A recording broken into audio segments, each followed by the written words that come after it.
একদিন মেয়েটি ছোট ভাইয়ের জন্য একটা দুধের প্যাকেট কিনে নিয়ে যাচ্ছিল। হঠাৎ হাত থেকে পড়লো আর ফেটে গেল প্যাকেটটা। সেটা দেখে চমকে গেল মেয়েটি।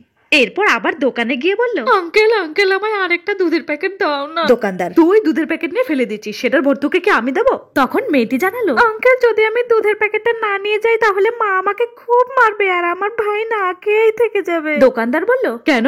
তখন মেয়েটি কেঁদে কেঁদে জানালো, আমার আগের মা তো মরে গেছে, এই মা আমাকে খুব মারে, আমাকে আর ভাইকে খেতেও দেয় না, আমরা সকাল থেকে না খেয়েই আছি। দোকানদার, বলিস কি রে? মেয়েটি, হ্যাঁ আঙ্কেল, আমায় আরেকটা দুধের প্যাকেট দাও না। মেয়েটির সব কথা শুনে দোকানদারের বড্ড কষ্ট হলো। এরপর দোকানদার একটা দুধের প্যাকেট নিয়ে মেয়েটির হাতে দিল আর কিছু টাকাও দিল, আর বলল, এবার থেকে কিছু দরকার হলে তুই আমার কাছে চাইবি, কেমন? এরপর থ্যাংক ইউ আঙ্কেল বলে মেয়েটি সেখান থেকে চলে গেল। তো বন্ধুরা, এই ভালো লোকটির জন্য একটা লাইক করে দাও।